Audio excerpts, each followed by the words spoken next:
amfanin ki yi ado ki burge a rinka labarin ki mai bidiyon kyamara ya dauke ki masu kyamara su dauke ki hoto a je a cika album da hotunan ki inda kika yi fasara kika yi rashin mutunci.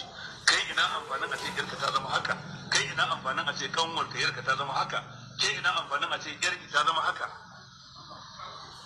Wannan hoton fa shi mala'iku za su nuna muku ranar tashin kiyama. Da abin da aka ce da kai da ka ɗauki hoton da kai telan da ka dinka wannan tufa duk shi za a nuna muku ranar tashin kiyama.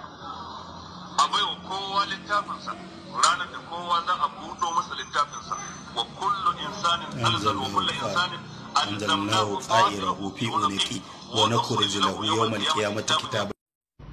Ranar da za a cewa mutum kan littafin ka ya ishe ka hisabi, karanta rajistar ki a yau ta ishe ki hisabi, abinda mala'iku suka rubuta kika yi rana kaza ga watan kaza, abinda kika ce, inda kika taka kika je a hotel din, a gidan, a GRA ko a cikin gari, a duk inda kika yi, a Abuja ko a Kano ko a Kaduna, a duk inda kika yi fitsararki, a Maiduguri ko ma a ina ne, za a ce ikra kitabaka kafa bi nafsika al-yawm, karanta littafin ka yau ya ishe ka hisabi. Yanzu ƴar uwarka ka ƙi ka gaya mata gaskiya ko ka ƙi ka fahimtar da ita Allah ko ba ƙawa'idi ba ishmawi ba risala, ta yi birthday a Kaduna, ta yi birthday a Abuja, ta yi birthday a Jos, to mu ba za ta zo nan Kano ta yi mana birthday ba, kuiwa a waje wallahi ba za a yi mana wannan ba. Ta manta da ita rayuwa gidan wani za ta gobe, kuma an manta fa idan duniyan nan fa ba madawwama bace ba fa, in fa ba nan akwai lahira.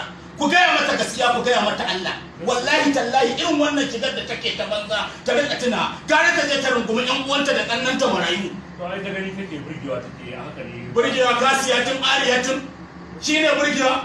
To sai mun gaya mata Allah wallahi. Ko ba sa so sai mun gaya masa gaskiya. Kuma ba za a zo a yi mana wannan shirman a nan garin ba. Yawwa Kano garin bayan Allah za a zo a kawo mana ya ga kowa tsatsu su zo su rinƙe mana watsewa, ana ja mana zaki, ana duka ƴan fim halin mu daya.